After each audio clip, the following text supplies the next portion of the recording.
Cara, é um negócio que não para de crescer. Então, se você for fazer direito, você tem que estar sempre acompanhando e tudo mais. Então, então eu acho que não é para segurança, para fazer um negócio direito, eu não acho que é o melhor caminho, porque eu falei, é difícil você ter pessoas que manjam de todas as nuvens na sua empresa. É difícil você ter um cara bom de nuvem na empresa, né? Imagina você ter um de cada nuvem.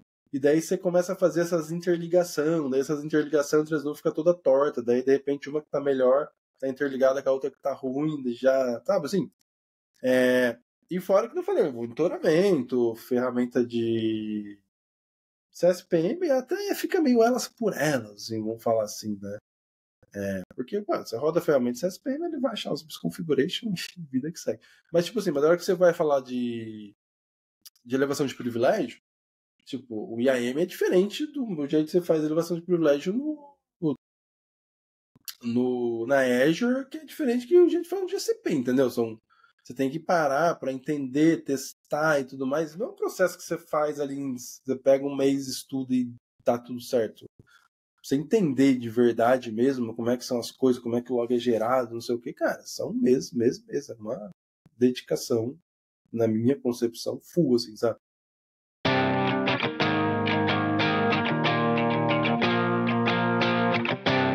E aí, pessoal, bom dia, boa tarde, boa noite. Então, dependendo do horário que você estiver vendo ou ouvindo esse episódio aqui, então sejam todos bem-vindos ao Cloud Talks BR, um podcast de tecnologia e segurança onde a gente explora o mundo incrível de cloud. Aqui a gente tem carreiras, né, com dicas sensacionais de profissionais de referência no mercado cloud e, obviamente, cloud security. Então, prazer pessoal, eu sou o Fernando, host desse podcast. Estamos aqui na primeira temporada, episódio 8 do Cloud Talks BR no SOC Brasil TV.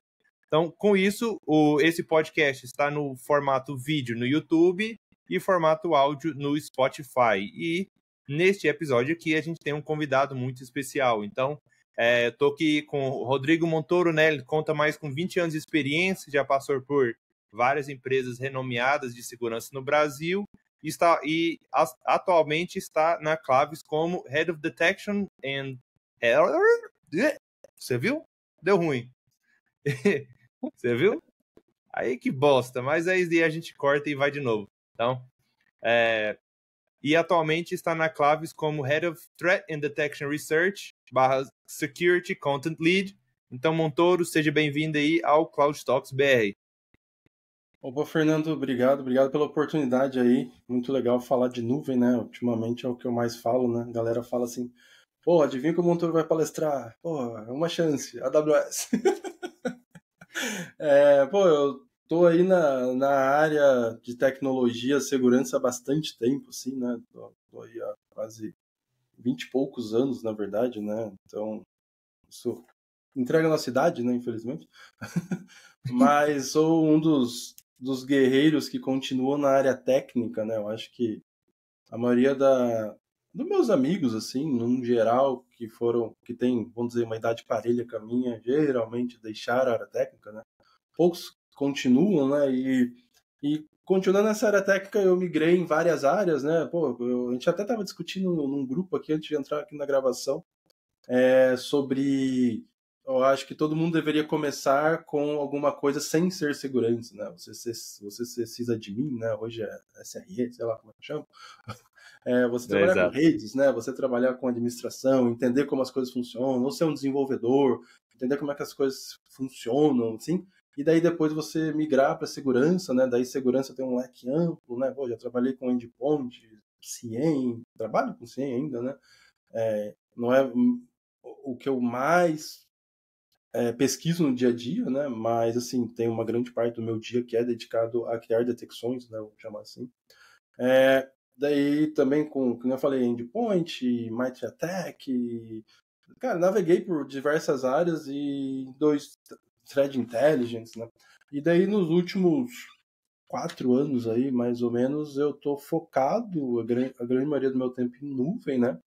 E eu tento pesquisar a nuvem como um todo, assim, né? Lógico que, como eu trabalho hoje na Claves e a gente oferece um serviço de SOC e tudo mais, né? Eu acabo também tentando converter boa parte dedicação na nuvem para detecções de nuvens, que é também um mundo ainda meio obscuro e desafiador aí. Eu acho que é uma briga do mundo inteiro, assim, como é que você detecta. Eu acho que isso a gente vai discutir bastante aqui.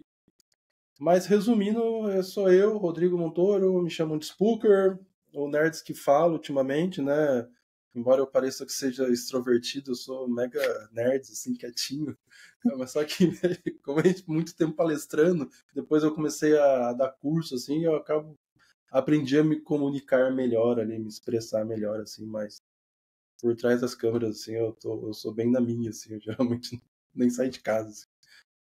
Quem conhece o Spooker das câmeras, é o cara, assim, super na dele. Cara, ele tá lá na good vibes, no cantinho dele, e é isso daí, tá todo mundo feliz, é isso. Bem quietinho, né? Então é bacana aí, cara.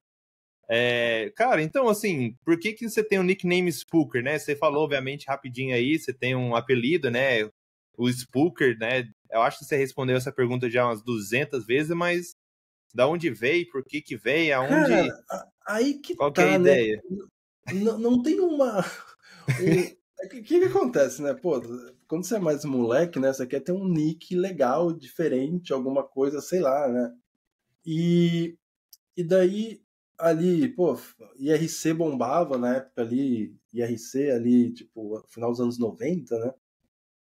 E, pô, eu tinha meu nickname, que era da galera, pessoas comuns, né? Tipo assim, pô, galera da escola, né? Galera ali, tipo, que a gente conversava ali, né? Conversava com os amigos, conversava com as meninas, né? Tipo, adolescente ali.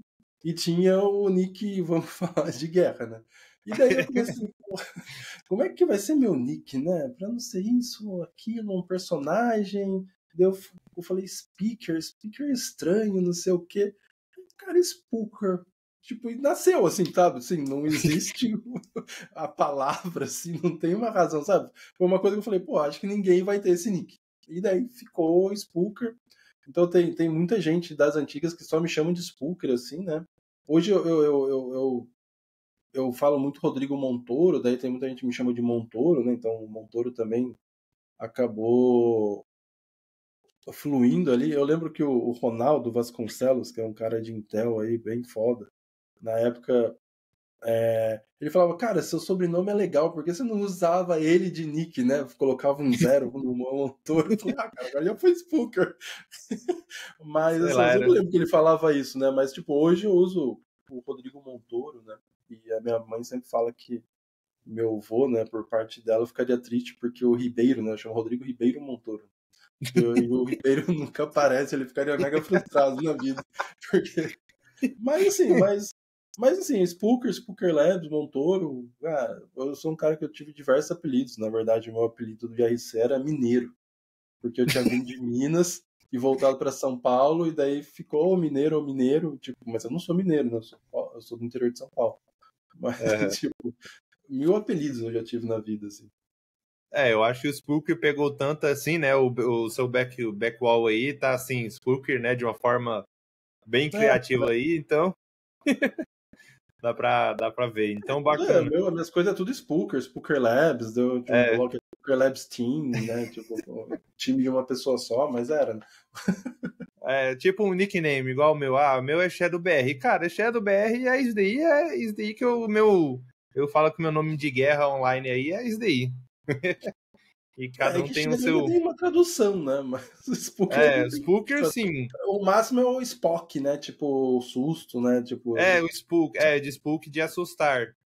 Mas assim, Mas- é um pouquinho, quando eu vejo essa palavra, eu vejo um pouquinho mais de assustar, mas assim, não tem nada a ver, não teve nenhuma origem nesse sentido. O meu é mais lógico, né? Meu Shadow, Sombra, BR Brasil, só isso. Esse é o meu nickname. É que na verdade é o O grande terror segredo.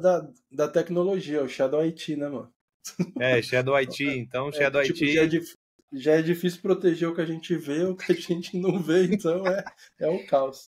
é mais ou menos assim, mas assim, no meu lado, assim, eu gosto mais das coisas mais misteriosas, né? Então, por isso que eu curti mais esse Shadow.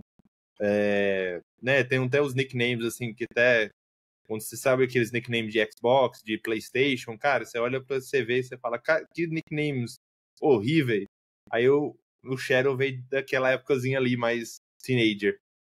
Eu achava que eu fiz a combinação, assim, sensacional e achei que era o melhor gamer de todos. Importante é ter o nome e o nickname, né? Depois você vai pegar ou não vai, daí já é outra história. Exatamente. Então aí, essa questão aí, cara. Então, cara, pegando aqui o gancho, né? Não tem nada a ver ainda na questão dos tecnês. Então, você teve um histórico aí de Iron Man, né? Da onde veio o Iron Man? Por que o Iron Man? Né? Então, aqui a gente teve no terceiro episódio o Tony. Não, Tony fez 3. Aí ele te encontrou em um desses eventos aí. Mas, assim, qual que foi a ideia do Iron Man em si, né? Cara, na verdade, como é que foi, né? Eu sempre gostei de fazer exercício, ia na academia, mas não, vamos dizer, eu malhava, não treinava. Eu ia lá mais pra fazer amizade, né, do que propriamente preocupado com o shape, né? Ia lá treinar, fazer alguma coisinha ali, aula de spinning, não sei o quê. Cara, daí eu mudei pra São Paulo, né? Na época eu morava no interior de São Paulo, sou de Santa Bárbara do Oeste, né? Daí eu vendia a alma pro trabalho, né? Paulista Lifestyle, tipo, cara, 24 horas conectado, acordava tomando Coca-Cola, comendo traquinas, não fazia nada. Porra, engordei, assim, daí eu cheguei nos 100 quilos, né, mano? Daí eu falei assim, porra, 3 dígitos é foda. Daí eu falei, não, eu vou começar a voltar a fazer exercício, né? Daí eu comecei a fazer boxe, porque daí isso já melhorou bastante meu cardio, daí ali na academia eu morava em Sampa, eu morava relativamente perto do Ibirapuera, assim, e daí eles começaram a fazer um grupo de corrida no Ibirapuera, daí eu comecei a ir. Daí, cara, eu, bom nerd que sou, né, descobri que tinha uma tag lá, Twitter's Run, que naquela época eu usava bastante Twitter, né. E a galera se encontrava, se reunia, não sei o quê, eu comecei a acompanhar, comecei a entrar nas discussões ali, tudo. Daí, cara, numa dessas reuniões do Twitter's One, que foi uma galera, porra, muito legal, assim, tipo, pô, a gente passou no novo junto, a gente viajou pra prova junto, foi muito massa, assim, viajando pra minha primeira meia que eu fiz em Buenos Aires, foi uma galera do Twitter's Run, a gente fazia muita coisa junto, assim, ano novo, a galera tava sempre reunida. Mas numa dessas reuniões aí, num jantar, o Clebão, né, o Kleber, Correia, que chama, tava contando que ele tava treinando pro Iron Man. E tipo assim, eu falei, caralho, que negócio massa isso, tipo, que furada, né? Mas que negócio irado, né, cara? Pô, vou nadar 3.800, pedalar 180 quilômetros e correr 42. Eu falei, meu irmão, deve ser massa, né? Eu tô aqui pensando em fazer uma meia maratona e, tipo, o cara tá fazendo tudo isso, né?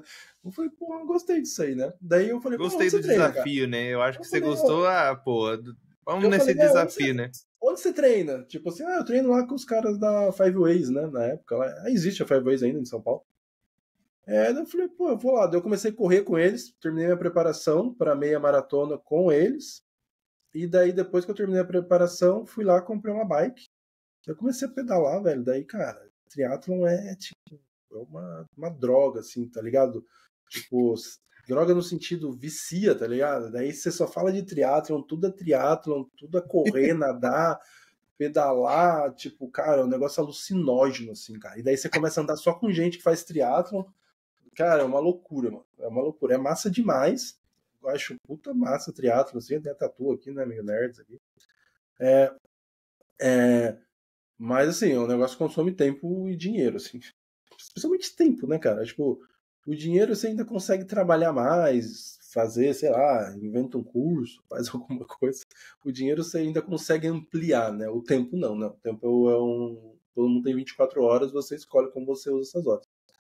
Mas, assim, como eu durmo pouco, né? Eu ainda consegui me adaptar. Mas era massa, porque quando eu comecei a pedalar, era 2010, mais ou menos. A maioria dos nerds não fazia muito exercício. E daí eu no Facebook postava 7 horas da manhã já tinha pedalado 50 quilômetros, sabe? Tipo, a galera mal acordando. Teve um Hackers to Hackers que eu cheguei todo queimado, assim, do sol, que eu tinha pedalado na Bandeirante 105 quilômetros. Porra, pra mim aquela era. Os caras falando, meu Deus, eu canso de dirigir. Eu falei, porra, eu canso de pedalar também, primeira vez, sabe? Você vai atingindo umas coisas novas na sua vida. Mas foi, cara, esporte é um negócio muito legal, assim, eu sempre mantive esporte, daí eu fiz 2 vezes o Ironman, fiz 2012, 2018. Daí eu parei um pouco com isso, né? Porque, cara, consome bastante tempo, assim, o maior problema, eu não gosto de fazer prova curta, né? Eu gosto dessas provas longas. E consome muito tempo. Daí eu comecei a fazer CrossFit, mas eu tenho muito pouca mobilidade. Daí eu falei, cara, eu vou me estourar com esses pesos. Daí eu tô só na maromba agora. Agora eu tô um mamute. Agora Tô tá um no mamutão estilo aí, mamute aí, né? seguindo o fluxo. Tipo, correr. A bike nem me aguenta mais. Se eu subir uma bike de carbono agora, é capaz de quebrar. Mas Mas, assim, cara, mas assim, pra mim é essencial treinar, assim, cara. Eu sou mega viciado, assim, eu acordo cedo. Eu sou um cara que eu não produzo muito cedo, assim. Tipo assim, o meu corpo buta, mas o meu cérebro não. Assim. Então, assim, acordar, fazer um exercício, assim, não um exercício de peso, assim, mas caminhar, né? Porque hoje nem consigo correr, essas coisas, pra mim é legal, assim. Eu tento me manter, assim, pra mim é minha cachaça, assim, tipo, acho que todo mundo não, devia fazer um pouco de esporte, não por shape, por saúde mental mesmo, no geral. né, eu até comentei isso aí com o Tony, né? Eu falei, cara, como que você, né? Como que isso te ajudou? E aí ele meio que falou a mesma coisa com você, né? Ele falou, cara, eu tava trabalhando em excesso, eu fazendo exercício, cara, me distraía, eu não pensava em computador, só pensava na fazer lá o ciclismo e tudo mais, seguia o fluxo. Aí eu esquecia totalmente de todo o tecnês, né? Toda essa questão. Então, te ajuda a Quando desligar, né?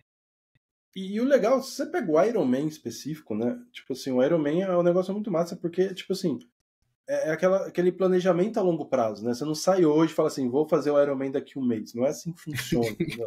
Você tem que, cara, se preparar, você tem que ter foco. Cara, você aprende muito o negócio de devagar e sempre, de não desistir no meio do caminho, sabe? Tem tudo isso, cara. É muito legal, assim, o esporte ensina pra vida, assim, cara. Essas furadas, assim, né? Porque é uma endiaiada master fazer Iron Man, né, cara? Tipo, é legal, acho que todo mundo devia fazer um dia, mas é Mas, pesadão, assim. mas ele Mas te assim, te ensina. ensina Ele te ensina rotina, te ensina vários skills que disciplina, você. disciplina, foco, planejamento a longo prazo, é tudo o que você precisa na sua carreira, você pegar, né? Porque, o que Exatamente. acontece? Pô, você vai fazer um Iron Man, você vai dedicar aí na semana umas 20 horas de treino. Então, quer Uhum. dizer, vai faltar hora em algum momento. Então, você tem que estar muito esquemado, muito padronizado, muitas vezes está cansadão. Então, você tem que saber ser produtivo a hora que você trabalha, sabe? É legal, assim, é legal, assim, é uma escola. Não, exatamente. Massa, cara. Então é só um fato curioso aí, só para mostrar a galera que o Montoro funciona à noite. Aqui a gente está gravando pleno 10 horas, quase 11 horas da noite, né? Então, estamos aí para produzir a melhor forma aí para vocês. Então, a gente faz umas doideirinhas aí. Mas, cara, eu quero já abordar mais uma coisa antes da gente realmente entrar no Tecnês. Quem olha lá no seu LinkedIn vê que você tem duas patentes, né? Então, como que foi isso, né? Então, obviamente, tem um tempinho atrás, né? Mas o que te levou a tentar realmente patentear dois produtos, né? Então, como que foi o preparo? Então, realmente, como que você sentiu, né? Cara, patenteei. Foi algo assim, né? Você ficou surpreso ou você já tinha em Cara, mente? não é assim. Cara, é assim, as patentes. É que a patente ela acontece, né? Você nunca pensa em criar uma patente, pelo menos para mim foi assim, né? E eu acho que também tem muito mindset com quem você trabalha. Eu acho que, tipo assim, eu acho que se na época que eu fizesse essas pesquisas eu estivesse trabalhando no Brasil, provavelmente não seriam patentes as pesquisas. Porque eu acho que o americano, ele tem muito essa vibe. Pô, isso aqui é diferente, vamos patentear. Tipo assim, o brasileiro não tem muito essa vibe da patente, né? É porque também não é uma vibe muito de pesquisa. Mas assim, a primeira patente, ela nasceu, na verdade, do ódio. Essa que é a palavra exata para tipo assim, o que acontecia, né? Eu trabalhava no Spider Labs na época, né, na Trustwave.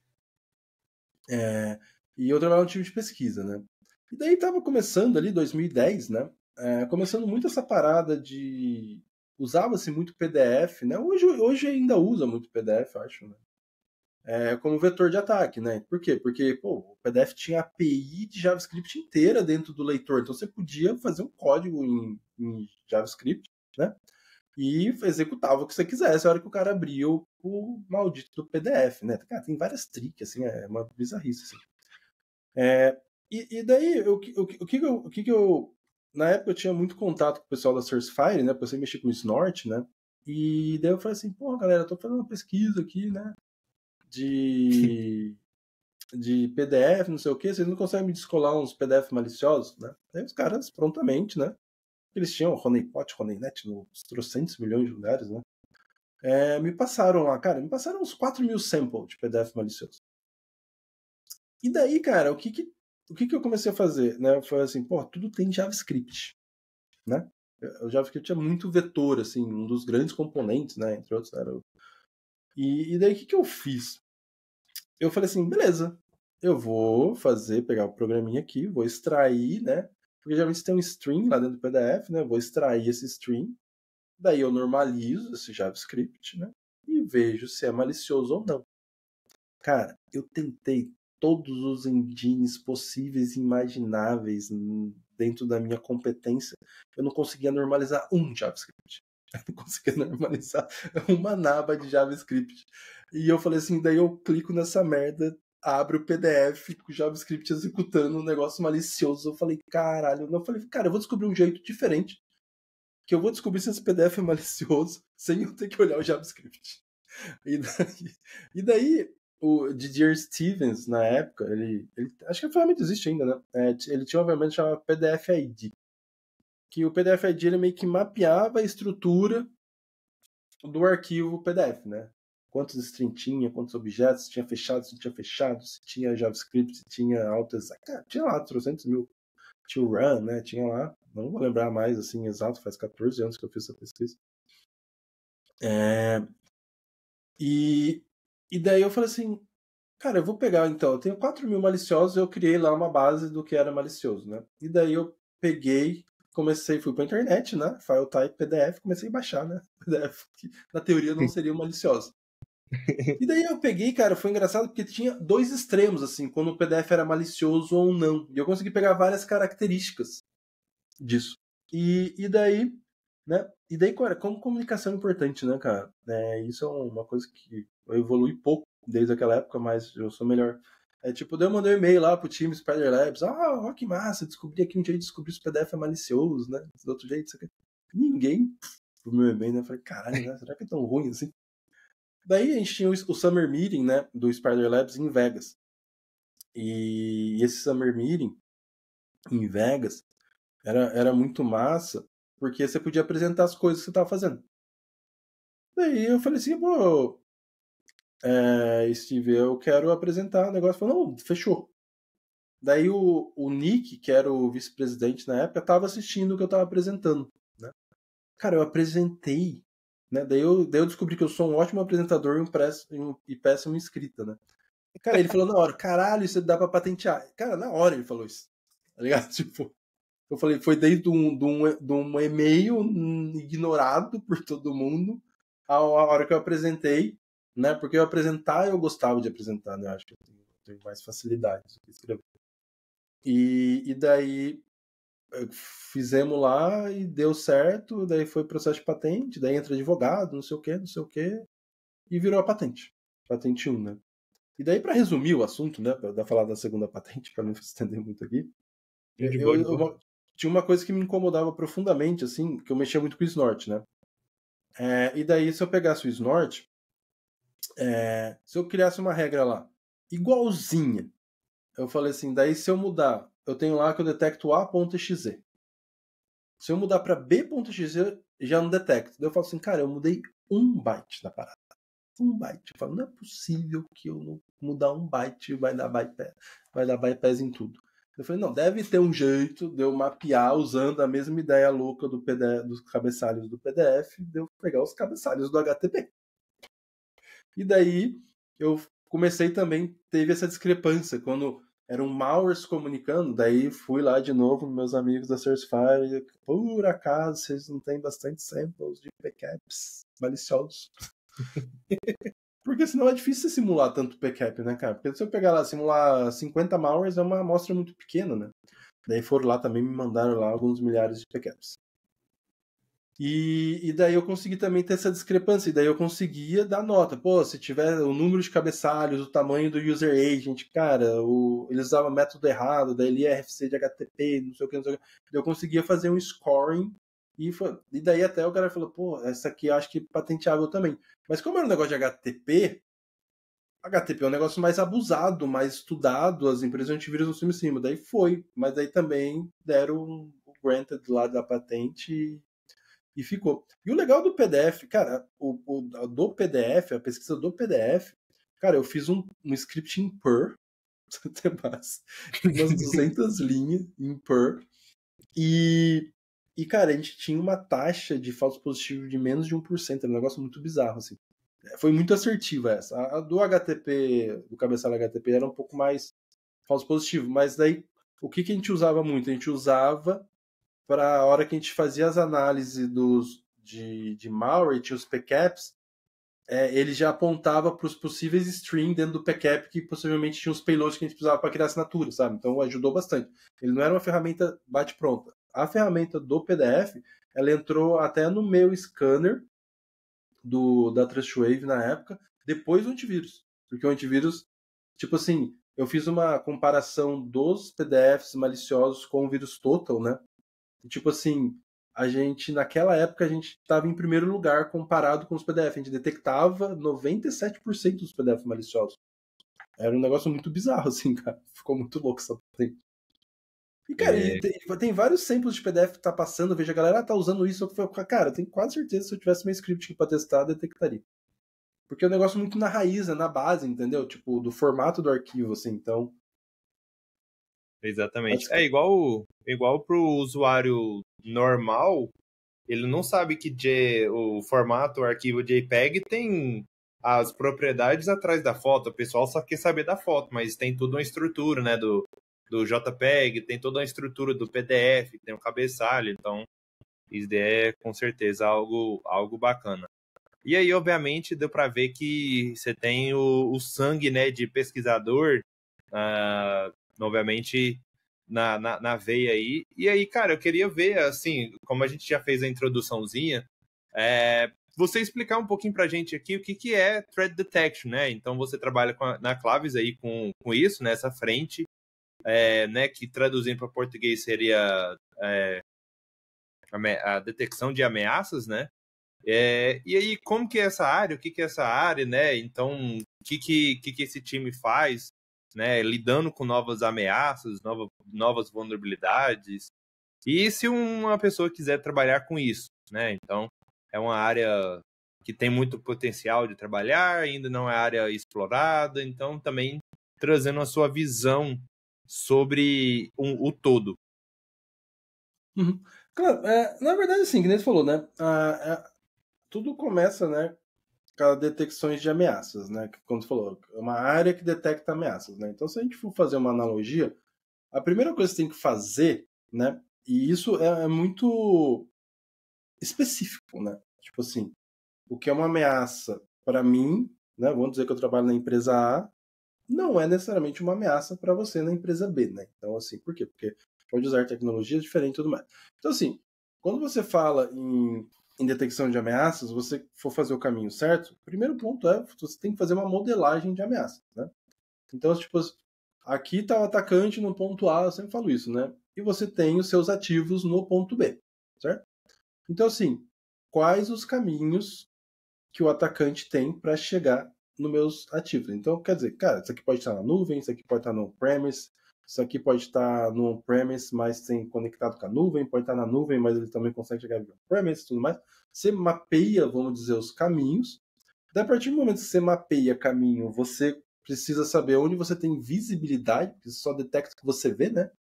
Embora tem muita gente que acha que vai jogar um CIEM lá e magicamente vai brotar os logs, vai detectar tudo. Não é assim, gente, desculpa te informar. Mas brincadeiras à parte, tipo, você tem que ter primeiro a visibilidade, né? Então, assim, nesses caminhos, o que eu tenho visibilidade, quais são os logs que eu consigo consumir e tudo mais, né? Quais são estruturados e tudo mais. E lógico, você pode fazer a parte preventiva, né? Quanto menos exposição, né? Menor a superfície de ataque, melhor, né?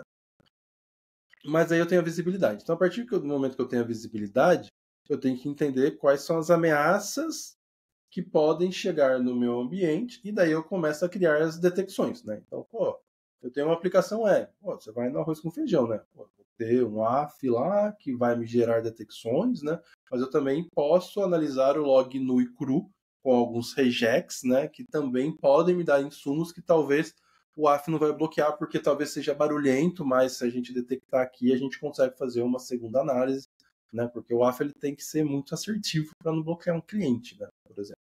E daí a gente começa a pegar essas modelagens que daí a gente pode estar falando de nuvem, a gente pode estar falando de um firewall, a gente pode estar falando de um endpoint, né? Hoje, com o home office, o endpoint vira um instrumento de telemetria muito importante para você criar a detecção, né? Então, tipo assim, daí você vai lá, coloca lá, habilita o Event ID no Windows, né? Vai lá no Linux, habilita o audit para saber quem digitou o comando, que comando foi digitado, quais foram esses casos foram chamados.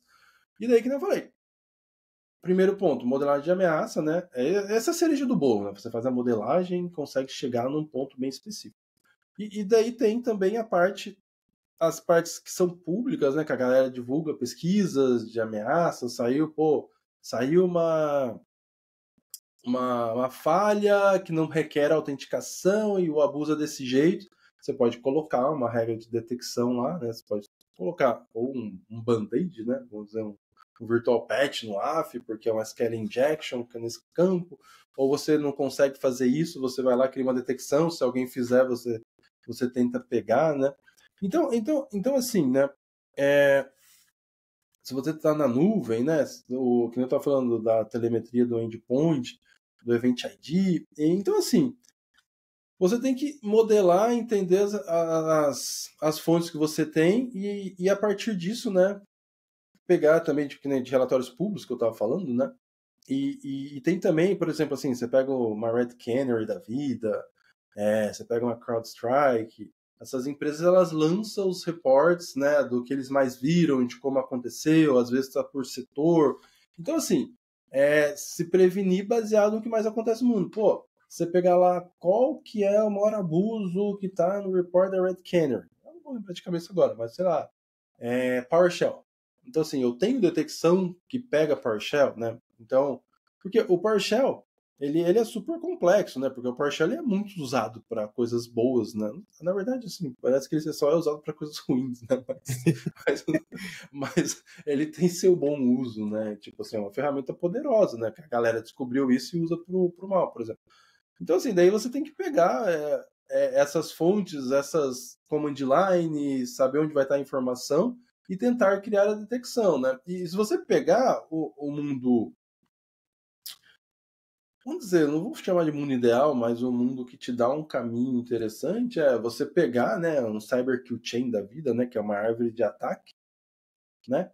E daí você tem lá, né? Primeiro, assim, você faz um reconhecimento, né? Daí você detecta o que a pessoa tem, o que a empresa tem, né? Tal. Daí a partir disso você vai fazer um municiamento, né? Então essa parte, entre aspas, ela pode ser quase que inteira passiva, né? Sem interagir com o seu ambiente. Então você não consegue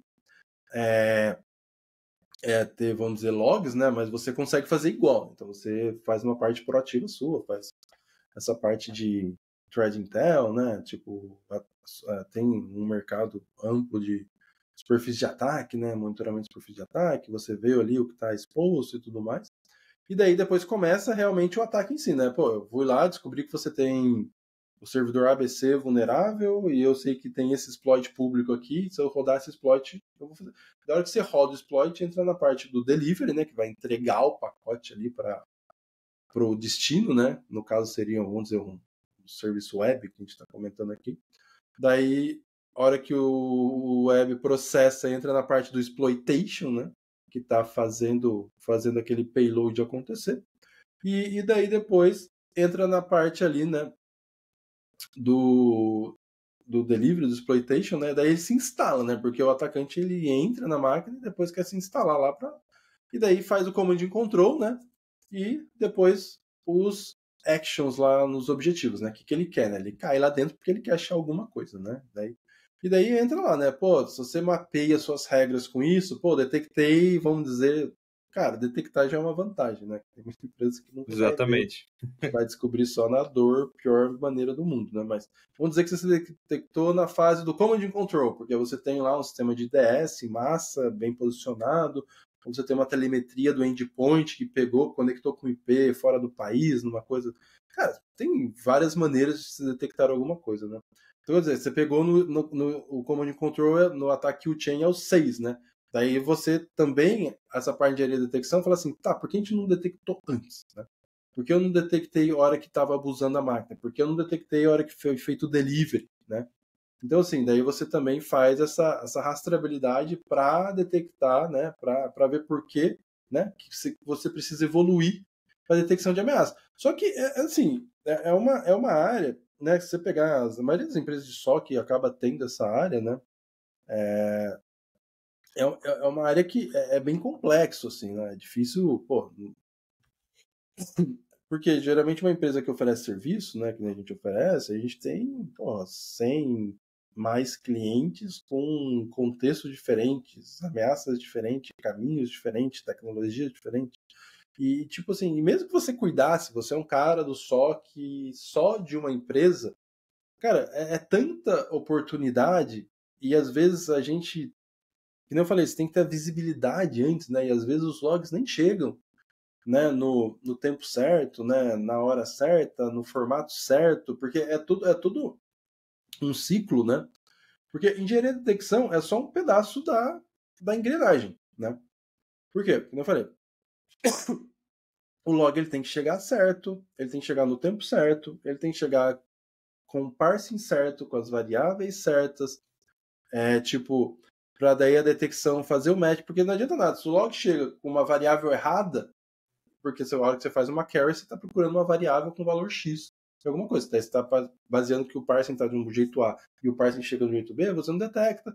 E daí, se você não detecta, quem vem depois da detecção vem o time de resposta a incidente, o time de resposta a incidente não recebe alerta. Então, tipo assim, é uma engrenagem que todo mundo tem que trabalhar muito bem junto, né, para ter sucesso, né? E muitas das vezes, né, a gente tem bastante regra, você tem locais que vendem detecções, né? Você pega lá SOC Crime, o próprio pessoal do Sigma lá tem muita detecção, né? Eu acho que usem com parcimônia essas detecções que, dependendo do seu ambiente, dá muito falso positivo, né?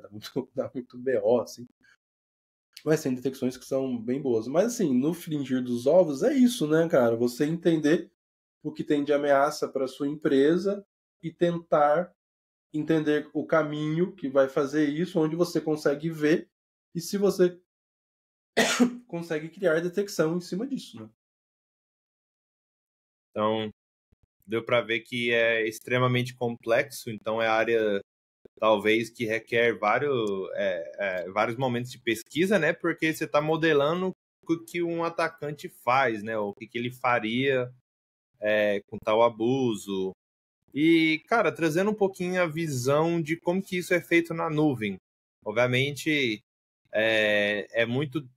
a oportunidade de detecção na nuvem tá ok, precisa melhorar. Então, e assim, os atacantes estão melhorando cada vez mais. Então, como que fica essa questão, né, de detecção na nuvem? Depende só de CSPM, seja feliz com o player, o que ele te entrega é o suficiente ou tem que ir um pouquinho além? É que são momentos, né? O CSPM ele vai te pegar misconfiguration, vamos falar assim, né? Ele vai te dar um insumo super importante para você, né? Especialmente porque se você pegar, né, por default as coisas nascem com erros de configurações por motivo A, B ou C, né? Então, assim, é importante, né? São ferramentas complementares. E até voltando um pouquinho só rapidinho no Threat Detect, você falou que é um negócio complexo e tudo mais. Até a gente está pensando em fazer, né, a gente ter as pessoas especializadas por tipo de tecnologia, né? Não por tecnologia específica, né? Mas, por exemplo, a gente vai ter as pessoas que são mais focadas em cloud, né? Por quê? Porque cloud, por exemplo, você pega a AWS, é um ecossistema absurdo, daí você pega a GCP, é outro ecossistema, você pega a Azure, é outro ecossistema, gera log de um jeito diferente, variáveis diferentes, a hora que você bate lá com uma simulação também são informações diferentes. Né? Daí, se você pega endpoint, também são conhecimentos diferentes. Pô, o cara tem que manjar o que é um PowerShell malicioso ou não, como é que faz decode, como é que você cria detecção, como é que você pega um command line, né? Daí você pega lá, tem os law beans, né? Que são os binários, tipo, de uso correto, né? Bits admin, não sei o quê, que são usados para o mal também, né? Daí você pega, tem a galera que tem que manjar mais de redes, porque daí você tem que saber interpretar o negócio, onde sai uma detecção. E, cara, se você quer um negócio efetivo, é muito difícil um cara ficar sabendo de tudo, né? Tipo, o cara não tem como ser bom em tudo hoje, é muito amplo, é muito complexo. E dentro de cada desse baldezinho, dentro do balde de EDR, de endpoint, né? Tem Sysmon, tem Event ID, né? Para fazer bastante telemetria, barulho, mas tem as próprias ferramentas dos vendors, você também consegue criar detecção. E daí nuvem, né? Entra nisso, porque eu sempre falo, né? Que a AWS hoje, cara, até podia ter visto aqui antes de entrar, esqueci, mas estava com 402 serviços, eu acho, 403 serviços. Então, assim, o primeiro ponto é as mudanças de infraestrutura relacionado a esse serviço, né? Então você tem lá mais ou menos 16, 17, deve estar mais ou menos 16, 17 mil ações, actions, que são divididas lá em diferentes níveis de acesso, né? Que são permissions management, que tem de read, que tem de write, né? E tudo mais. Aí cada uma pode fazer um estrago diferente, né? Lógico que a gente tende a se preocupar mais com o write permissions management, porque geralmente são coisas mais agressivas. Mas um read num dado sensível também é um negócio crítico, né? Então é tudo contextual, né? E tudo mais. Então a gente está falando de 400 e poucos serviços que tem essas 16 mil actions que são divididas não igualmente, né? Você pega EC2, deve ter umas 700 actions só de EC2. EC2 em excesso. EC2 é... Mas aí você pega, tem coisa lá que tem meia dúzia de actions, né? Então, essas actions em si, né? Elas existem para ser utilizadas, né? E daí o grande trick, né? A grande desafio é como que eu diferencio quando ela é mal utilizada, né? Porque se você pegar... Input bucket. Porque se você pegar assim, ó, se você pegar assim, elevação de privilégio, né? O cara tem um attach user policy, né? O cara vai lá, anexa uma política, né? No usuário com um privilégio maior, né? Porque ele tem essa attach user policy perdida ali por algum motivo. E daí ele vai lá, você consegue dar uma attach user policy administrator access, o cara ele tem direito a tudo, né? Ele vira administrador da conta. Agora, tipo assim, a Attach User Policy é uma funcionalidade que está lá para ser usada. Como é que eu sei quando que é malicioso e quando que não é malicioso? Não dá para você ficar monitorando, né? Quando sai um artigo da AWS, foi no meio do ano ali, que monitorar mudanças no IAM. Daí você vai lá, eles falam, monitora tudo que o source for IAM.Amazon.ws. Daí tem lá um monte de wildcard, né? Crates, attach, asterisco, não sei o que, não sei o que, não sei o que. A gente validou isso. Eu falei, cara, isso aqui dá certo. A gente validou em 3 clientes nossos. O primeiro ia gerar 250 alertas no mês, né? Tipo, não tá péssimo, mas também 9 alertinhas, 8 alertas por dia é bastante, né? Porque tem todo o resto, né? Exatamente. Daí teve um lá que tava dando 200 por semana. E daí teve um lá, cara, que isso que é o desafio, né? Que era mais cloud native lá, usava mais Lambda, fazia umas loucuragens lá. Tinha dado 15 mil no dia. Tipo. Então, assim. Que assim, esses são os tamanhos da naba que eu falo do desafio, cara. Detecção não é um negócio binário, cara, é um negócio super complexo, assim. Então, Então, o que dá para fazer? Dá para começar a pegar coisas, dá pra detectar que, né, assim, tem detecções que eu chamo de compliance, né? Pô, vai lá, detecta se um bug foi criado público. Isso dá para detectar, né? Mas isso não necessariamente é um ataque. É só um erro, uma falta de compliance. Ó, alguém criou um bucket público, né? Daí você diminui a janela de exposição, né? Alguém criou um bucket público, você vai lá, pega e já fala pro cara, ó, não pode, né? Se você não consegue lá fazer um SCP, prevenir, né? Porque o mundo ideal é sempre prevenir, né? Tipo, porque falar e as pessoas respeitarem são duas coisas diferentes, né? Mas na hora que você Exatamente. detecta, pelo menos você... E daí, o grande sacada é isso, né? Até ontem eu escrevi uma ideia aqui, né? Não vou abrir aqui agora, mas quem sabe mais pra frente. É justamente de um esquema que eu acho que vai dar muito massa, assim, de fazer a detecção comportamental usando os próprios recursos da AWS, mas sem usar os serviços pagos da AWS, vamos falar assim. Você meio que cria algumas databases ali e você consegue pegar. Porque daí o que acontece? Pô, o Fernando Alencar, né? Daí pega lá o harness do seu usuário lá, né? Não sei o que, o que. Geralmente ele usa a taxa user policy, ele usa isso, mas ele usa dessa maneira e tudo mais.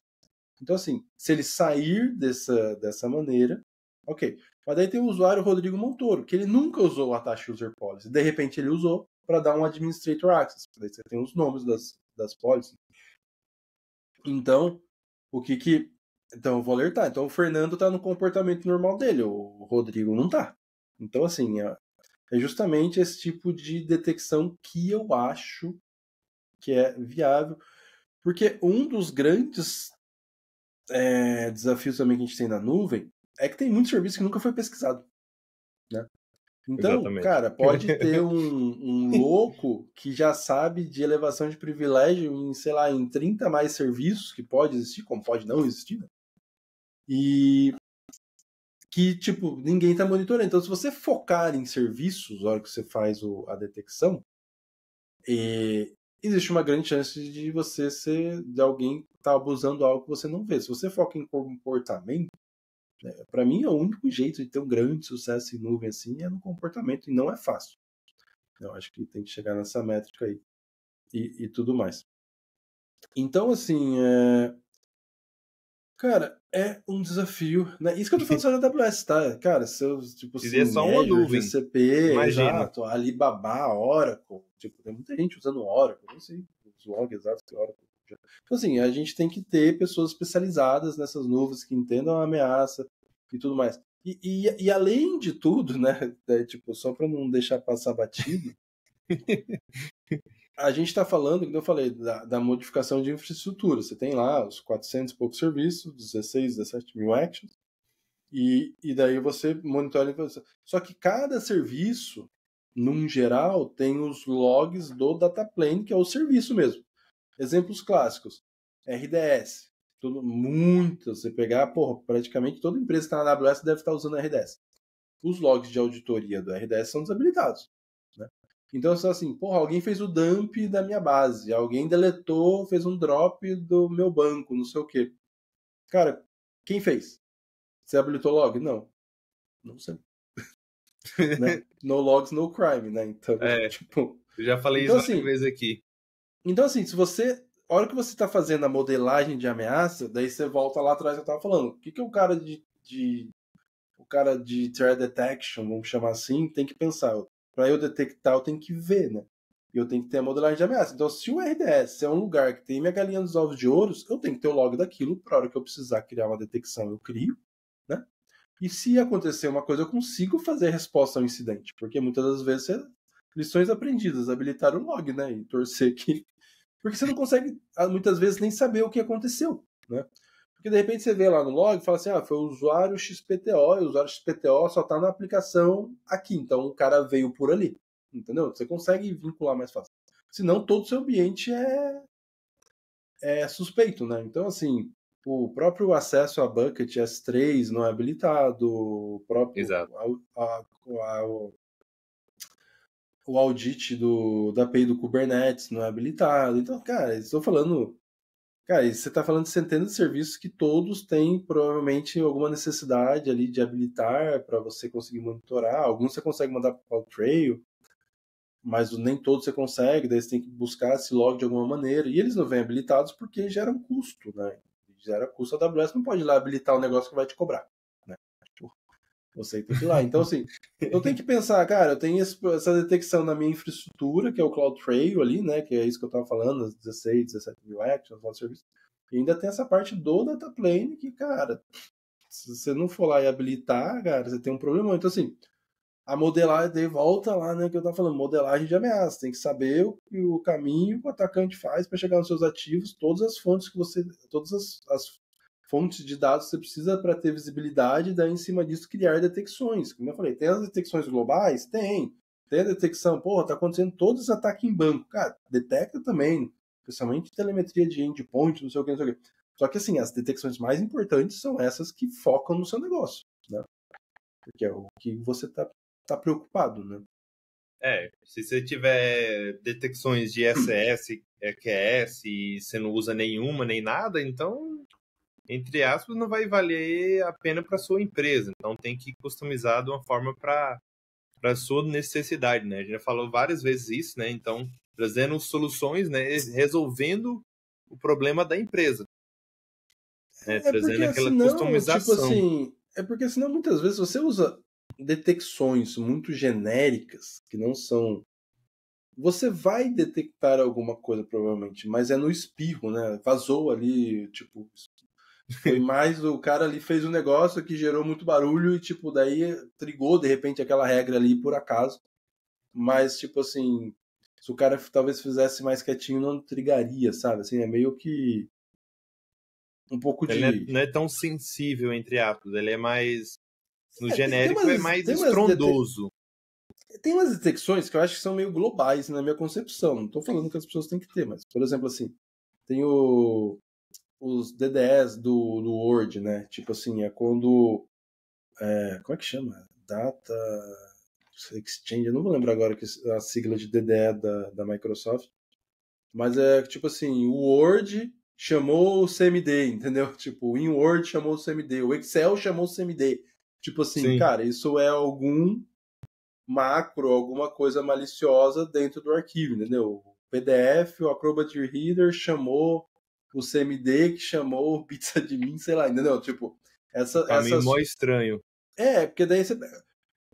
Isso é uma detecção de DDE que é genérica, mas eu acho que assim, cara, isso aí é um problema para todo mundo. Tipo, o InWord nunca deve chamar, sei lá, uma conexão, alguma coisa do gênero, sabe?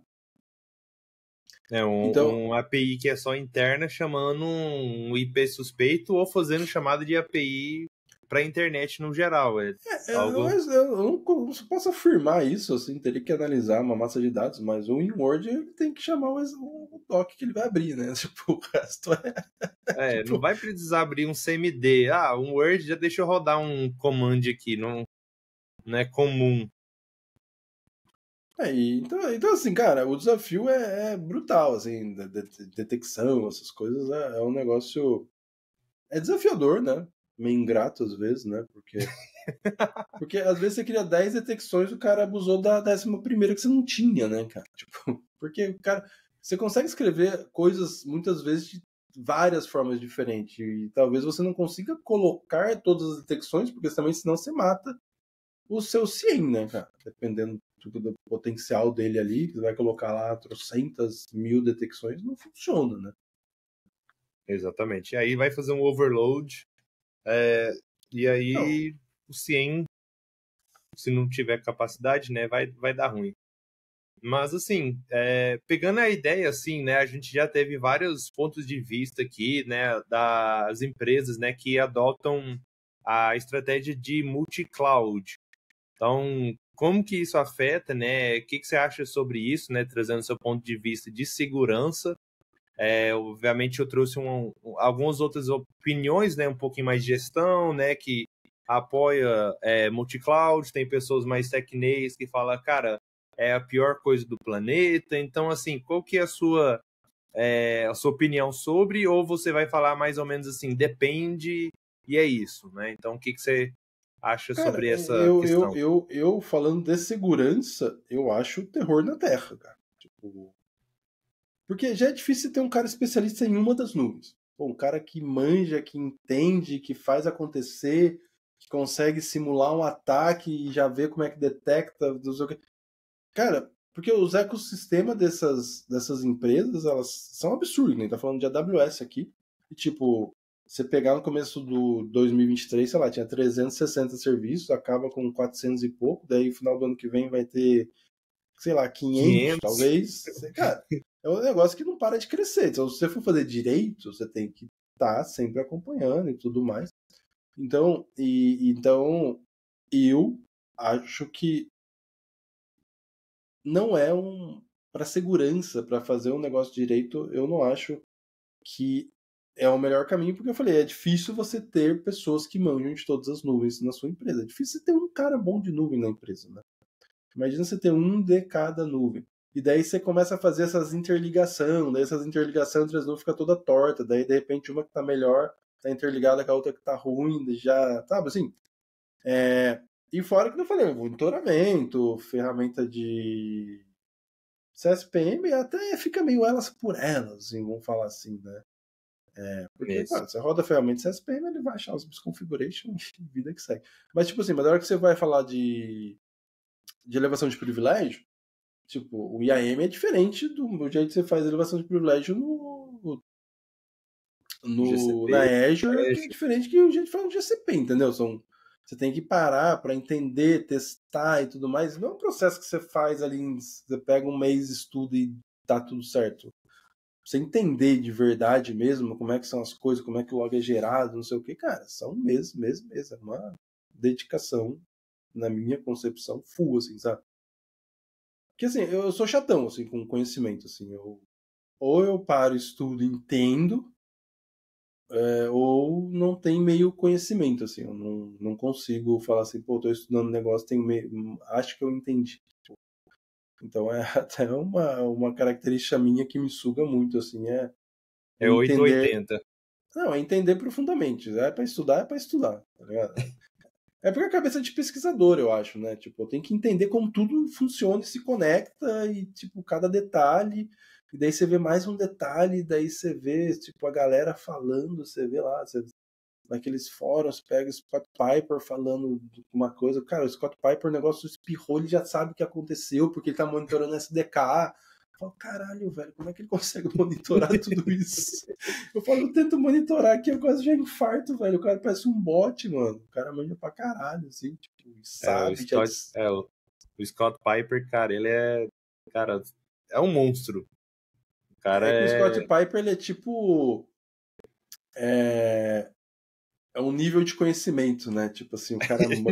Tipo assim, qual que é o seu nível de conhecimento, né? Newbie, iniciante ou Scott Piper, né? Tipo assim, daí você tá um outro patamar. Porque isso foi engraçado, tava na 4CloudSec do ano retrasado, né? Que foi em 22, né? Não a do ano passado.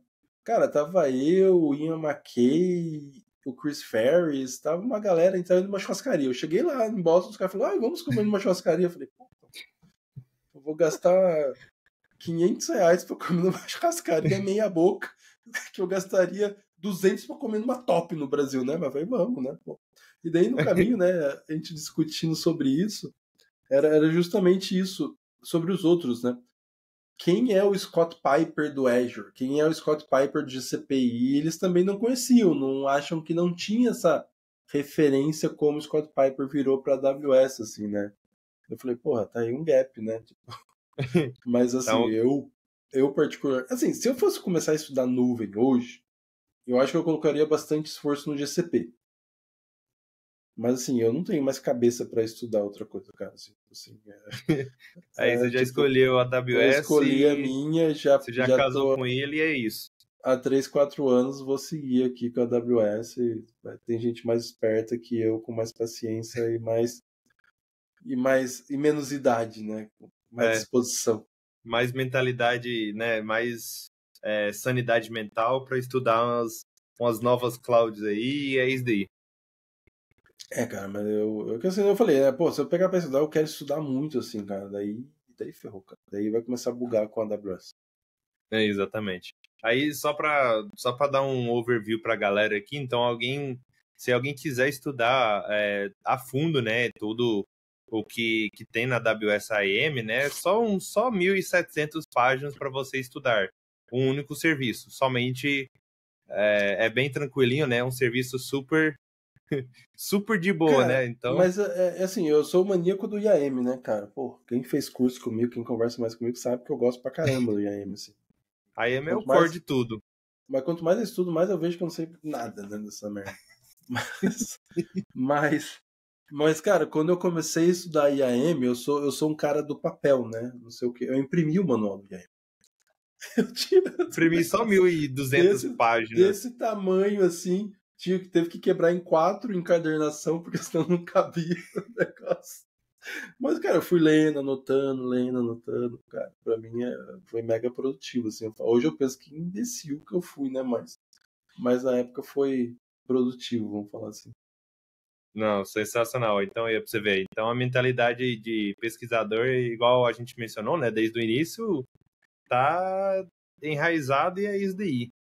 Mas, cara, assim, pegando toda a sua visão, né, de cloud security, AWS, né, vendo toda essa modelagem, né, de ameaça dos caras maliciosos, né? Então, assim, quais são algumas tendências, né, das técnicas que você acha que os atores maliciosos vão aprimorar ou vai focar mais, né, neste ano de 2024? E se tem uma forma né, de ficar à frente deles, ou sempre será um jogo, né, de cat and mouse, né, ou eu não sei como traduzir isso, cara. Cat, gato, mouse, rato, um jogo Gato e rato. de gato e rato. É tipo assim, Sim. como que é isso, a questão assim das técnicas que os caras estão utilizando, né, nos ataques? Cara, eu acho assim. Eu acho que não tem muito o que reinventar. Se fizer o básico direito, como tudo eu acho em tecnologia, você se protege da grande maioria das coisas. Porque assim, o que acontece, né? Se a gente pegar hoje, o Blue, acho que é um momento que tem menos discrepância entre Blue e Red, né? Vamos chamar assim, de ofensivo e defensivo. Porque geralmente, se você pegar o on-premise, endpoint, as coisas, cara, o Blue apanha muito, assim, né? Porque é muita variável, muitas maneiras de fazer a mesma coisa de forma diferente, né? E a nuvem, eu acho que o ofensivo é novo para o ofensivo também, né? Então ele é novo para os malwares, né? Se você pegar algumas empresas, postaram algumas coisas, mas ainda é um negócio muito novo, assim, né? O que Não você pegar é, assim, não é muito explorado ainda, né? Dizendo assim é, mais abertamente.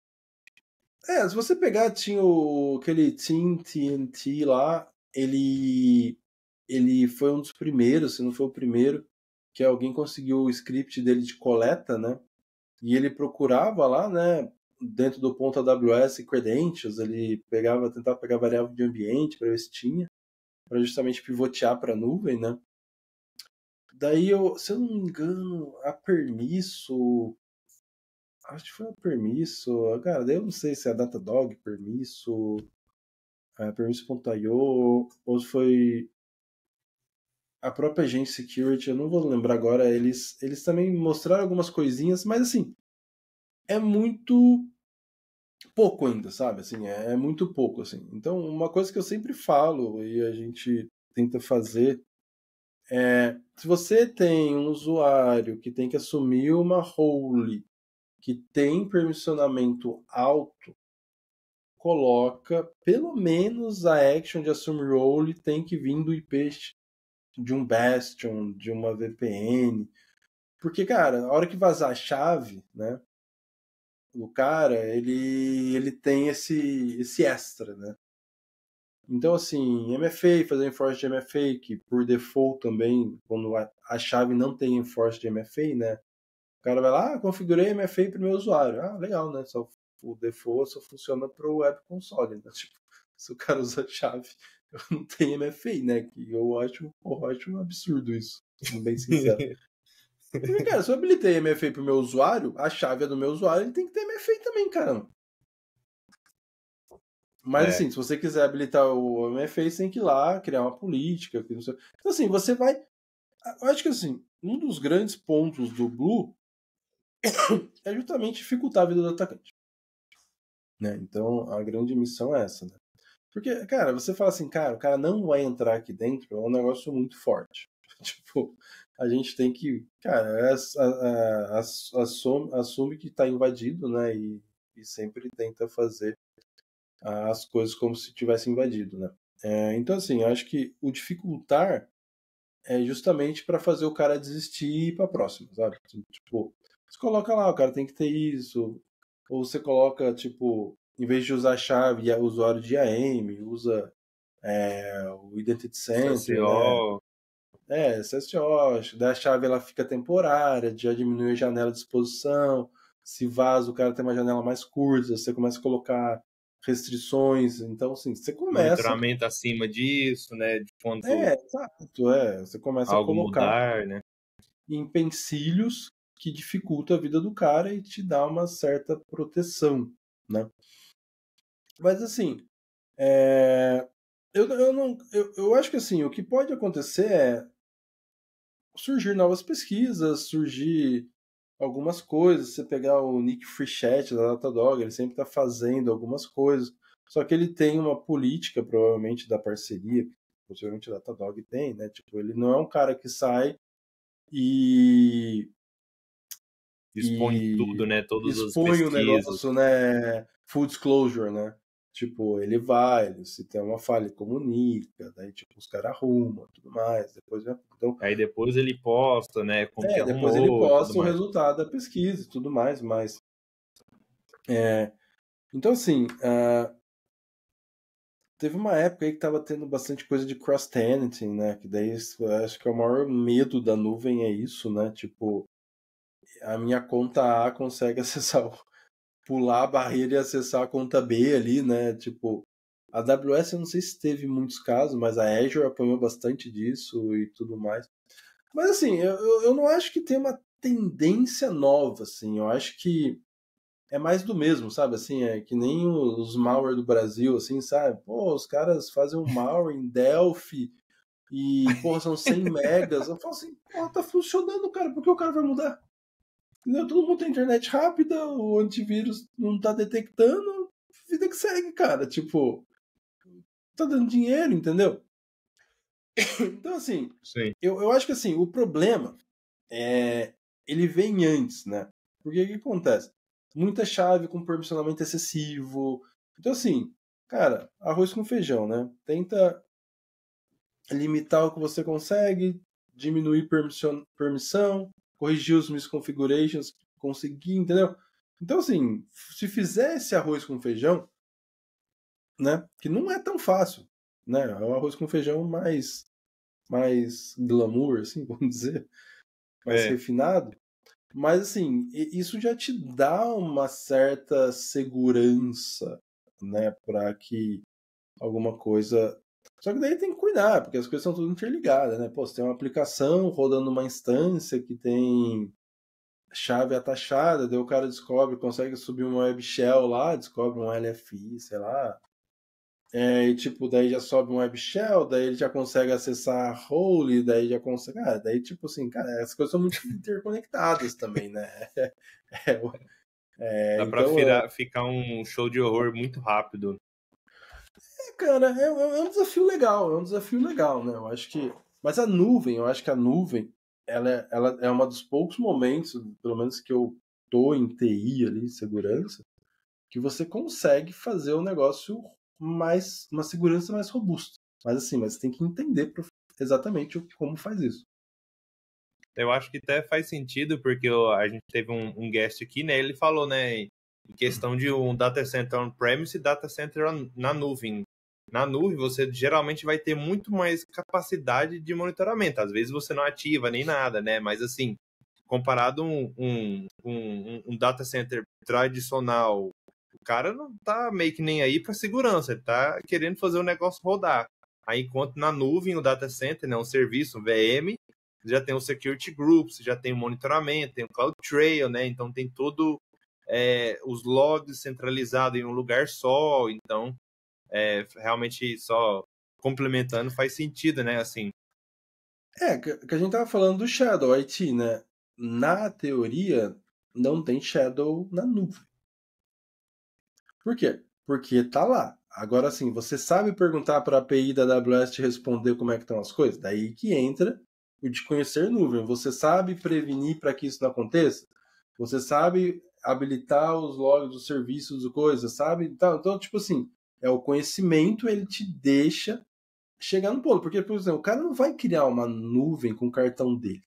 Né? Então, tipo assim, geralmente ele vai pedir para alguém. Por quê? Porque, pô, você criar uma nuvem com seu cartão, a chance de você perder alguns milhares de dólares é facílima, né?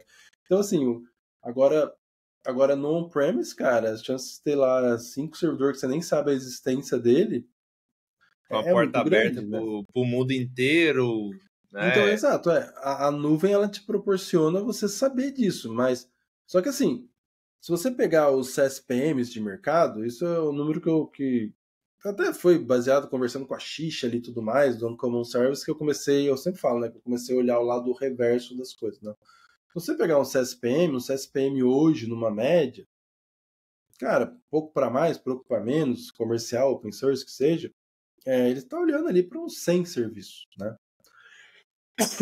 E, pô, tem 400. Ah, os outros 300 tem falha, tem problema? Não, cara, talvez não. Talvez sim. Então, tipo assim, é um shadow, sei lá, né? Shadow Research ali, né? Master. É um É shadow um research. Tipo, pode ter, como pode não ter. Entendeu? Ah, mas não é usado, mas não sei o quê. Cara, mas o problema é, a hora que você vai lá criar sua continha na AWS, os 400 serviços, 400 plus serviços estão habilitados lá, é só você usar. Entendeu? Exatamente. Então, tem aquele artigo do Remy, né, que eles fizeram lá. Ele até menciona no meu podcast do Uncommon Service lá com o Ashish, que Sim. justamente eles conseguiram desabilitar por default 80% dos serviços da AWS, né? Fizeram lá no SCP, né? Tudo mais. Justamente porque, cara, então beleza, agora eu só preciso cuidar de 20, que não deixa de ser 80, né? Então, assim, quando Exatamente. você tá olhando de problema, não sei o quê, cara, talvez você. Cara, eu uso o serviço.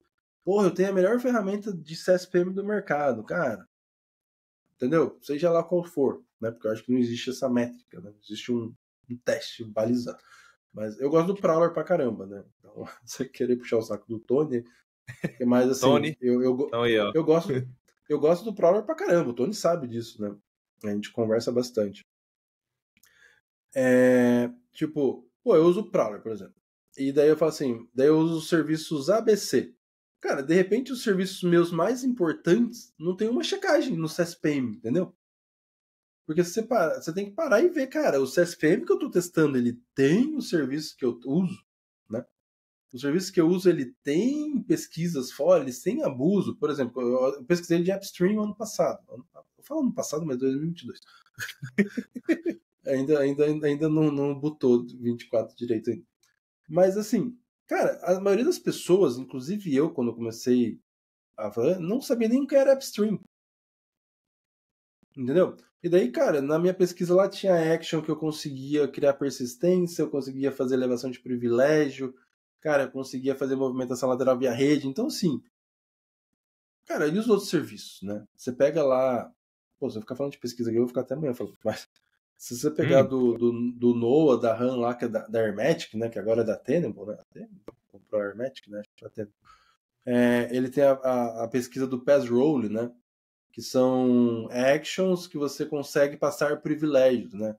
Pô, se eu não me engano, eu não sei, eu não vou saber quantos serviços específicos são, mas são 300 plus actions, cara.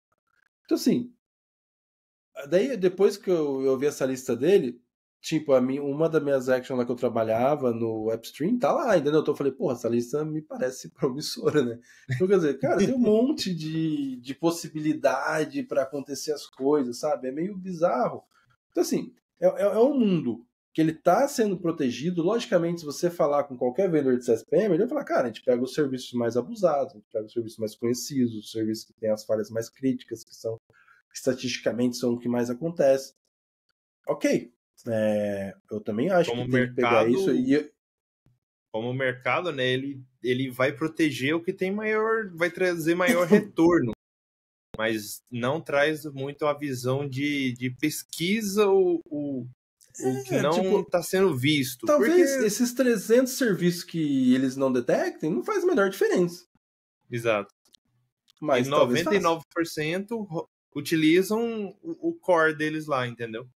Por exemplo, assim, tem uma coisa que eu já falei disso, talvez eu tenha falado até no curso 1 lá, nem lembro agora. Eu lembro que saiu o Clean Rooms uma vez. Sim, o Clean E desse Rooms, Clean Rooms é pra você compartilhar dados ali, né, com terceiros sem dar acesso aos dados, né? Tipo, você não vai lá e fala, você pode acessar meus dados, mas via Clean Rooms você consegue acessar meus dados. Eu nunca parei pra testar isso, eu já pensei 50 mil vezes, mas nunca parei. E tipo assim, daí o que acontece? Pode compartilhar o dado, né, para alguém fazer uma pesquisa lá, exatamente ali. Então, tipo assim, cara, isso pode ficar público? E, tipo assim, se eu compartilho no esquema do endgame com uma outra conta que é do atacante, e daí ele tem acesso aos dados, eu monitoro isso, sabe? Cara, tem muito detalhe, cara. Tipo, é mais um serviço e, tipo, pô, tem muito chão pra pesquisa. Isso que eu tô... Que nem, daí a gente volta. Cara, tá falando de AWS. É só um player. Cara, Azure, GCP, Alibaba, Oracle, tem muita gente indo para Oracle por custo, né? Cara, não sei nada de Oracle, nada. Colocar na frente da Oracle ali é from scratch, começar do zero ali o bagulho. É do nada ali. E assim, pensando assim, obviamente a gente estava falando de threat detection, né? A detecção de ameaça, muito no começo. Como que essa área, né, ele entram depois que o incidente acontece, né? Então, como que seria um workflow? Imagina que uma empresa foi atacada, né? E você tenta avaliar, fazer o backtrace, né? Você tenta ver o que aconteceu e você tenta fazer o mesmo escalonamento. Então, como que, né, o time de detecção entra em ação quando, né, acontecem esses incidentes de vazamento, misconfiguration, alguma coisa assim que o cara fez que não era esperado, né, ou talvez não tenha uma detecção pronto para isso, que eu acho que é onde a sua pesquisa do AppStream veio, né, foi através de uma situação dessa, não é? Cara, cortou pra mim aqui, cara. Ficou meio robotizado. Eita, pô. Talvez aí. Você tá me ouvindo aí? Agora eu tô, mas não tô vendo só a imagem. Beleza. Então, só me dá um alô. Você tá vindo aí, escutando? Porque aí aqui eu corto Escutando sim. depois. Só não tá vendo? Só não tô te vendo, mas eu tô escutando. Que doideira. Mas aí a gente já tá indo pro finalzinho aqui já. Então, assim, como que um time, né, de threat detection entra em ação quando incidentes, né, de vazamento, misconfiguration, escalonamento de privilégios, né? Como que o time entra em ação? É que, na verdade, se você pegar o time de engenharia de detecção, sei lá se a gente pode chamar assim, a ideia principal dele, né, é criar as detecções que vão gerar esses gatilhos para que algo aconteceu, né? Então, assim, a ideia é a hora que você vai fazer a resposta ao incidente, né? Não é necessariamente que esse time esteja, vamos dizer, no circuito 100%, vamos falar assim, pô, o N3 que, vamos chamar o cara mais safo do SOC que vai fazer essa resposta ao incidente, né? Então, assim, o time de Threat Detection é justamente para criar um insumo, né? Para dar dor de cabeça pro cara do N3 ir atrás, né? Mas, logicamente, até por expertise, né, e tudo mais, talvez ele pode entrar para auxiliar ali, pô, olha isso, olha aquilo, esse log. Porque, na prática, o cara que cria a detecção daquela tecnologia é um cara que ele tem que entender o log, né, como um todo, e saber ali, pô, você pega aqui e faz baseado no usuário, usa esses filtros, né? Então é um cara que pode ajudar nessa sacada. Só que o ideal é, trigou, né? Entra o N3, né? Daí é aquele procedimento padrão mesmo, né, cara? A primeira coisa que você tem que fazer é a contenção, né? Porque você não tem que descobrir quem fez, né? Você tem que primeiro conter o dano, depois que parou de sangrar, né? Tipo, o cara foi picado por uma cobra, né? Você não vai procurar cobras, primeiro vai tentar estancar o cara ali, de repente, pra fazer alguma coisa ali, né? Salvar o cara e, tipo, do que necessariamente achar o que causou o problema, né? Então, assim, a ideia muitas das vezes é isso, né? Você fazer primeiro a contenção ali e tudo mais, né? Ver, daí depois você analisa. Tanto que muitas vezes você pega essas empresas maiores, né? Elas falam, temos um problema. Acho que aconteceu um incidente. Só que depois que vem um post-mortem do que aconteceu, blá, blá, blá, feita análise. Primeiro eles foram com, cara, vamos voltar pro ar, vamos conter, voltar pro ar, não sei o quê, né? Lógico, se você conseguir achar a causa raiz é melhor, porque daí para não acontecer de novo, né? Lógico que está procurando ali insumos. Mas assim, a ideia é que o time de engenharia de detecção, né? Ele crie as detecções que vão trigar esse caos, né? Esse que é o ponto, né? São criadores do caos, basicamente. Exatamente, né? Às vezes a ignorância é uma benção, né? Então, mas nesse caso a gente tenta não ser ignorante e tenta detectar.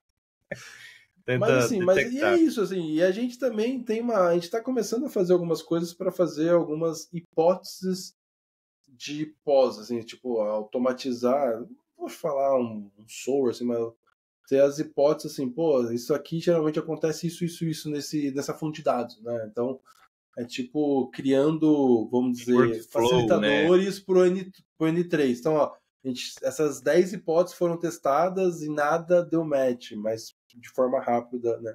E tudo mais. Mas assim, no final do dia tipo, você casou detecções, né? De uma forma única ali que num passo a passo, né? Porque às vezes é difícil você pegar um começo, meio e fim do ataque, conseguir correlacionar, agregar e gerar a detecção em cima disso, né? Porque talvez a janela fique muito alta, você ficar armazenando isso na memória, tem coisas que são inviáveis, né? Então, a hora que dá o gatilho, você busca lá o resto das coisas. Né? O gatilho sempre inicial. Mas, num geral, né, a gente nem fica on call, né? Tipo, você já trabalhou no SOC, você sabe como é que funciona a vida negócio, do SOC, né? A vida do SOC não tem paz, não tem um dia de paz, mas assim... Vida não é a palavra exata para definir o cara que tá na guerra, não, mas... É mais ou menos cara, isso. É uma adrenalina massa, né? Tipo, quem gosta, gosta, pô. Exato. Igual eu falo pra todo mundo. Né, velho? Médico de UTI, né, cara? Tem gente que gosta daquela adrenalina da UTI, né, cara? Tem gente que quer ser médico de família e ficar no postinho ali e tá tudo certo, cada um faz o que quer, né? Exatamente. Eu vivenciei o mundo SOC aí e foi assim, cara, é muita loucura pra mim. Mas tem doido pra tudo, né? Então aí eu me identifiquei nesse mundo aí de CloudSec aí, Cloud Security, então dá até um pouco de medo, né? Assim, tá. Eu já sabia o tamanho da nuvem, mas assim, depois dessa conversa eu falei, cara, é grande demais. Aí eu lembro que eu tinha aquele conceito, cara, eu quero aprender 4 nuvens, né? De quando eu fiz esse merge, eu falei, aí eu escutei de alguém aí falando, né, cara, não faça isso e tal, estuda só um nuvem, porque já é coisa demais, cara. E aí, uma nuvem só assim, é coisa, então imagina se 4. você, assim, isso lógico que é a minha opinião, assim, eu acho que tem gente que corrobora, tem gente que não corrobora, mas, cara, se você quer ser bom em nuvem, em algum provedor, você tem que escolher. Se você quer ser o genérico, tipo o triatleta, né? Triatleta é isso, né, cara? Geralmente o triatleta não dá. Se você pegar um triatleta profissional, né? Tipo assim, se ele só nadar, ele não vai ganhar uma prova, provavelmente. Se ele só correr, ele não vai ganhar uma prova. E se ele só pedalar, ele não vai ganhar uma prova. Só que a hora que coloca os três juntos, ele é bom fazendo os três juntos, porque ele não é excelente nenhum, mas ele é bom Nos três. Entendeu? Então, tipo assim, talvez você pode ser um triatleta das nuvens, da nuvem, né? Mas assim, você não vai ser bom em nenhum das nuvens, especificamente. Você não vai ser o Scott Piper de nenhum. Mas talvez você pode ser um cara bom, entendeu? O cara, tipo, eles têm uns tempos bons, né? Pra nós mortais, assim, mas você pega... Não, porque você pega, tipo assim, um queniano correndo, pra você ter noção de maratona, né? Tipo, um queniano correndo, ele vai fazer... Cara, o cara fez agora, bateu quase o recorde lá. Não, bateu o recorde mundial. 2 horas e 50, 40 e pouco, absurdo, assim, quase sub 2 horas. Tipo assim, você pegar um triatleta que corre pra caralho, ele deve fazer uma maratona, sei lá, 2 horas e 20, 2 horas e 30. Que, tipo, que é um cara forte ali, correndo uma maratona, mas nunca vai ganhar de um queniano. Então, tipo assim, Exatamente. o queniano é o Scott Piper, né? Tipo, o Scott Piper te conhece. É o nível do Scott Piper, É, semideus, tipo... assim, de segurança, chegar ao nível Então, do assim, Scott Piper. e outra, né, cara? É mega... Tipo assim, é difícil, né, cara? Eu não, pô, eu fico mega frustrado se eu não consigo entender o negócio direito, assim. Daí, cara, daí vem, cara, daí vem. Porque, por exemplo, assim, eu das minhas patentes, né? Pô, eu dei um tempo em pesquisa, porque eu fiz a primeira patente, né? Daí no segundo ano eu fiz outra patente, daí chegou o terceiro ano, daí eu já tava desvirtuando, falando, não, agora eu vou fazer a terceira patente. Mas as duas patentes, elas não nasceram porque eu queria fazer a patente. Elas nasceram só porque eu tinha uma ideia maluca. E, cara, e Exatamente. daí você começa a entrar numa noia, assim, de, porra, eu tenho que fazer isso, eu tenho que fazer aquilo, e estudar é a mesma coisa, né, cara? E daí, nessa hora que a gente bate os pinos, né, cara? Tipo, aí, sei lá, se frustra, síndrome do impostor, eu sou ruim, tipo, ou dá burnout, né, cara? Essa pressão que a gente se coloca, essa pressão desnecessária, ninguém tá te cobrando. Tipo, mas, pô, na Exato. nossa cabeça tá, né? Tipo, pô, daí vai lá, buga. Pô, tem que cuidar, Aí assim, já, né? já entra em mil e outros problemas que o pessoal de SI, né, de TI no geral, sofre um pouquinho. Mas, cara, foi bem bacana e a gente já estourou 1 hora, cara, foi só estendendo aí, mas realmente quero já deixar nossos agradecimentos finais aí, e aí eu quero, né, se você quiser falar um pouquinho, né, o que você tá tendo lá, o curso lá do Go Hacking, com Proteus, qual que é a ideia, né, então, É, por que deu o curso e já indo pro finalzinho. na verdade, a gente tá com 2 cursos na Go Hacking. Um sou eu sozinho, né? Que é aquele que você fez, né? Que não era com a Go Hacking ainda. Né, que é Ah, o tá. AWS Security, vamos falar assim. Que é mais genérico, né? Que a gente fala de AM, a gente fala de CSPM, a gente fala de detecção, né? Só que, logicamente, a gente não fica falando como é que abusa, né? Ah, ganhei uma chave, o que eu faço? Como é que eu vou? Como é que eu faço persistência? Tudo mais. E daí a gente lançou o ano passado, né? Daí foi literalmente ali no Hackers to Hackers, uma versão mais resumida, né? Que foi presencial, 2 dias, mas de pentest mesmo, em AWS. Pô, uma aplicação bugada, como é que eu faço para não gerar insumos e tudo mais, né? Então, assim, são 2 cursos bem legais, assim, acho que são provavelmente um dos poucos que tem no Brasil focado em nuvem, se não for o único, eu acho, assim, segurança de nuvem, né? Porque tem curso de nuvem no Brasil, logicamente, né? Mas de segurança específico, 40 horas, cada um, né? Tipo, acho que não tem. Dos outros provedores, acho que nem tem, né? Infelizmente, assim, eu não conheço nada de GCP e Azure, assim. Você não Curso tem seria bem mais. se não tem na AWS, provavelmente não vai ter nos outros players. Basicamente, a regra é mais ou menos nisso. E, e foi massa, cara, foi massa aí, sei lá, às vezes eu desvirtuo muito, né? Você sabe que eu falo pra caramba, assim. Eu gosto de ficar contando história, né? E, cara, às vezes até eu me perco no pensamento, assim, né? Nem sei se alguém tá assistindo aí, de repente o motor foi pra lá, se perdeu, voltou, pensa mais rápido que fala, mas depois a gente chega às conclusões, assim. Né? Ninguém é É o Montoro perfeito. sendo Montoro, viajando e Cara, depois eu voltando. vira e mexe, cara. Vira e mexe, eu tô falando. Daí eu falo assim, caramba, o que eu tava falando mesmo? Tipo assim, a cabeça acho que processa mais rápido do que a fala, ou a fala sai mais rápido, sei lá, cara. Mas no final a gente se entende aí, né? As coisas acontecem. Eu falo, assim, entre erros e acertos aí, acho que a gente mais acertou na vida do que errou. Exato, Mas, exato. assim, cara, e depois até, porra, agora que eu lembrei do curso de Pentest, daí, cara, tem um detalhe, até vou comentar rapidinho aqui, eu sei que você quer terminar. Cara, mas tem uma ferramenta do Nick Frichet, eu não sei se você já viu, chama Sneak Point. Não conheço não. Cara, o que existe? Existiu uma pesquisa da Hunters falando. Porque, cara, é a magia negra da AWS, né? Se você for lá e criar um VPC endpoint, o que é o VPC endpoint? Que você, em vez de sair, tudo que você faz na AWS, mesmo estando na AWS, ele conecta na API via internet, né? Faz o que tem que fazer e tudo mais. A hora que você não quer que a máquina saia para a internet, você vai lá, cria um VPC endpoint e a máquina se comunica pela rede interna da AWS. É uma bruxaria isso, provavelmente, porque você não tem uma lógica, assim. É um negócio muito louco, mas funciona. E daí o que eles descobriram? Se você cria uma instância sem acesso à internet e ela sai pelo VPC endpoint, e daí você tem uma chave vazada e você usa a chave dentro dessa máquina que está comunicando via VPC endpoint, o que acontece?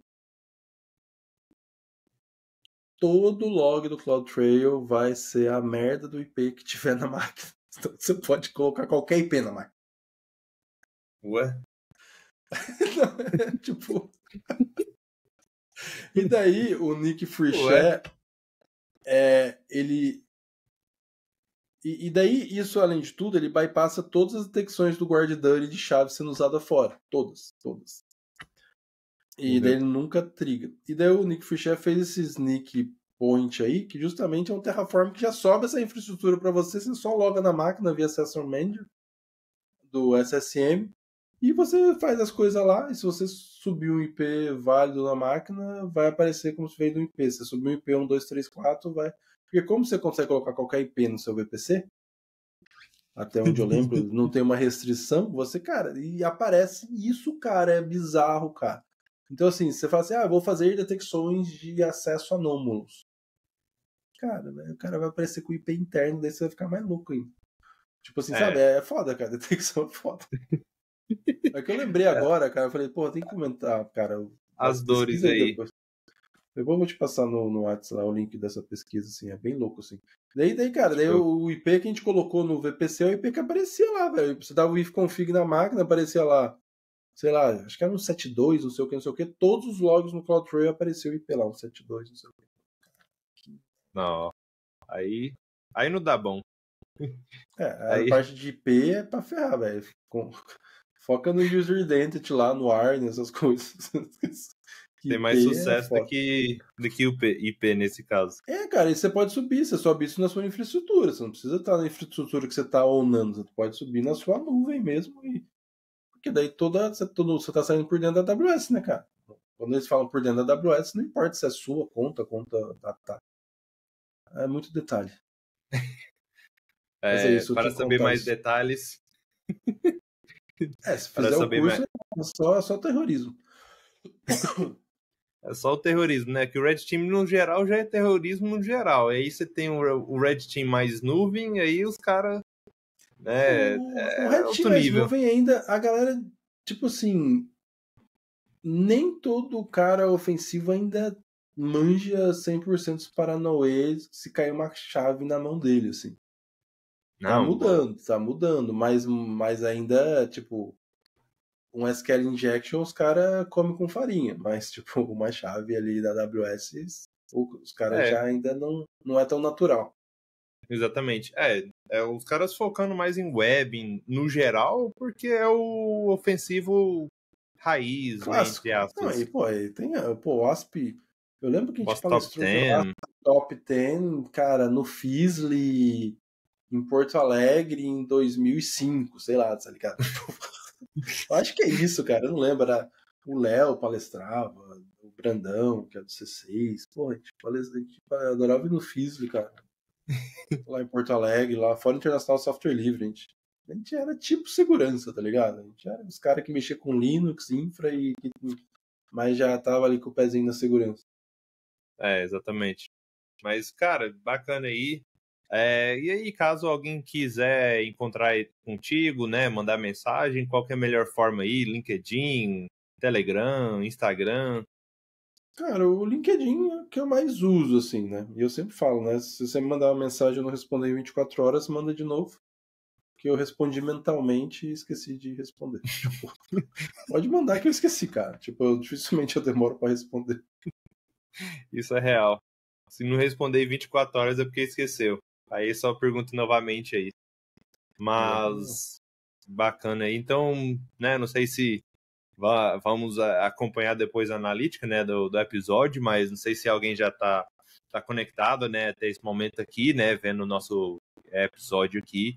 Mas, obviamente, foi um episódio bem bacana, né, trazendo a lado de detecção, trazendo, obviamente, né, a estilo de vida, carreira, né, então um bate-papo bem bacana, e é isso daí, galera, igual eu tô finalizando cada episódio, né, então a ideia nossa é trazer, né, ponto de vista diferente, multi-cloud compensa, cara, de um ponto de vista sim, outro ponto de vista é horrível, então é realmente trazendo esses insights, né, para fazer todo mundo talvez pensar melhor, né, ter algumas ideias diferentes de implementar uma solução, e é isso daí, não é muito escapando, né, esse episódio aqui talvez, né, pessoal não tão tecnês, não tão segurança, né, sofreu um pouquinho, mas vou estar legendando tudo certinho para a galerinha, mas espero que vocês tenham gostado, né, pode mandar mensagem para mim, para o Montoro, né, para a gente no LinkedIn,